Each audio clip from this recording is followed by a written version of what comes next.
Hi, what we're doing today is we're going to take this 039 Stihl and we're going to do a real good muffler mod on it, what I call a complete one. And to start with, we'll get some baseline cuts so we know what our times are right off the bat before we do the mod.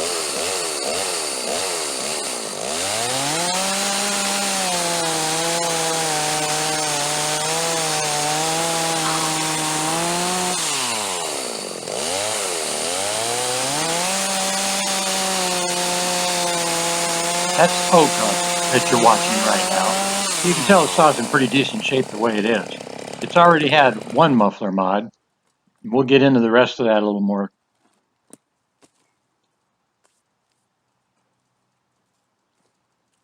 And you can see the time 6.6. That was the average. You can also, in this picture, you can see the size of the port that's on the muffler at this time. The previous mod that was done on it was kind of what you would think of as a more standard, common type of muffler where simply increased some of the outgoing ports. That port was increased in size by about another 30 or 40%. Now you can also see me handling this gingerly because we came right straight in the house or in the garage from cutting to start working on it. So it's still hot. There's a good picture on the previous mod. And we were also running the screen at the same time too. So there's the lead up ports that we cut into the original plate in the muffler. And then you can see there the size of the exhaust, how we modified that up and forward angle deflector that it originally had.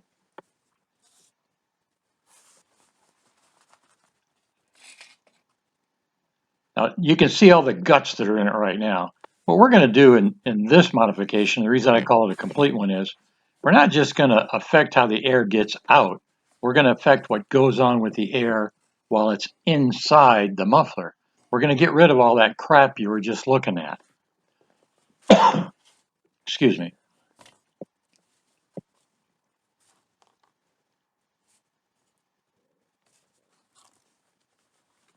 Need to glove up. Now, how are we going to do it? You take these corners, the way this is a two-piece muffler, and we're going to grind the backside of those lips off. When we grind the backside of those lips in the corner, then we'll be able to take any type of screwdriver, a paint can opener, or something, and just peel up the rest of that metal. Once that's peeled up, then the two halves will come right apart and reveal what's on the inside. See there, we've ground off the back of the corner there. All four of them are already ground off, and now we're simply peeling up that remaining lip. I'll show one side and I'll do the rest so you don't waste a lot of time watching it, the same thing being done 4 different times.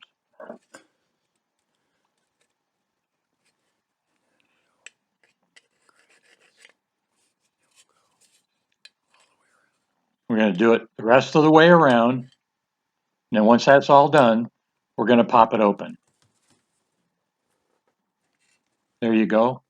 One of the supporting tubes for the bolts has already fallen out. I'm showing you where it goes right there. And now there's 2 more of those supporting tubes. They're attached by a channeling chamber inside.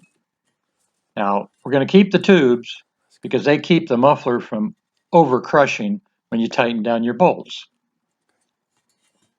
Now that retaining area inside of there, we're going to cut that out, just like we're going to cut out the rest of the facing area also. We will leave enough room to put the spark arresting screen back in place when we're all done. Now to cut this out, I'm simply using a plasma torch. You can use regular torch, grinder, Dremel, anything you think of. If you cut metal with a stick welder, you can cut it out that way too. Doesn't really matter. See, we're just removing everything that impedes the flow of the gases, the exhaust gases, before they can get to that outlet, the final outlet. Okay, now here you can see we're going to remove that restricting assembly that holds those other 2 bolt support tubes together in a line. The concept is we're going to cut this thing down and remove as much as we can, but still leave just enough material in there to keep those two tubes aligned.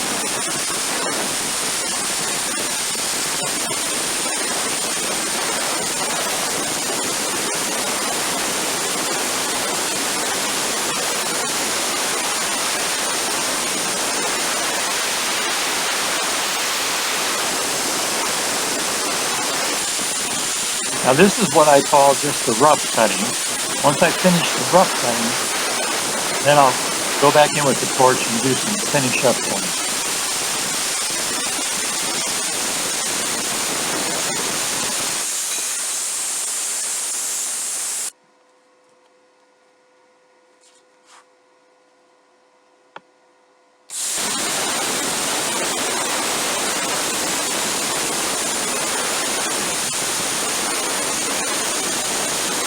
As you can see here, I started doing some of the finishing up cutting.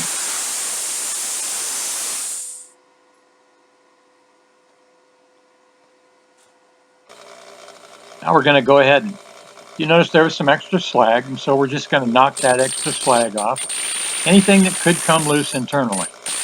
And we're going to clean up two particular areas that I need to weld where the metal's got kind of thin. Now you can see here we're going to go ahead and weld those up. Doesn't take a lot to do.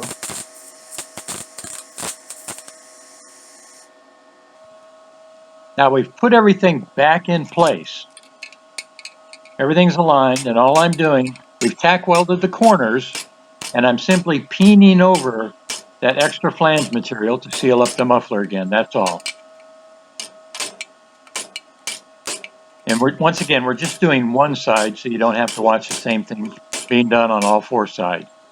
Then we'll go ahead and pop it out of the vise and let you see what it looks like.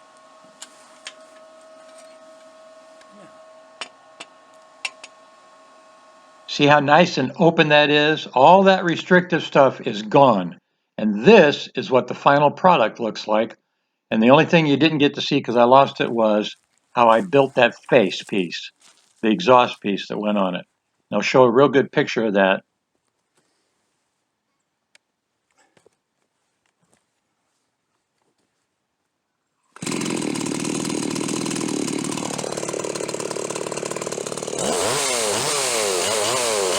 Now we'll get our final cut times.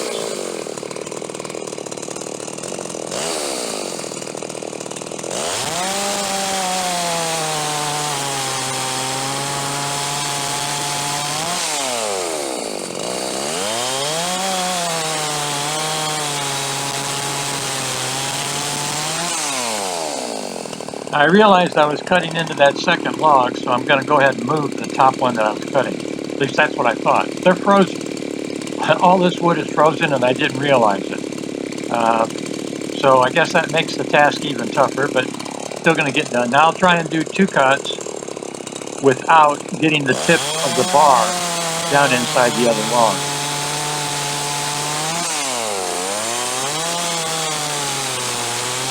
As you can see, the times are pretty impressive. 1.8 seconds faster.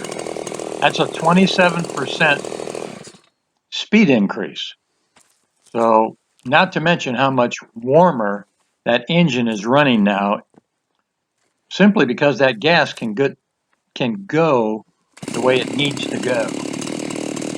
And oh, by the way, that exhaust port that you're looking at right there, the side view that you see now, that is the area of that opening is 70% of the area of the exhaust port. So I hope some of you found parts of this helpful, and have a great day.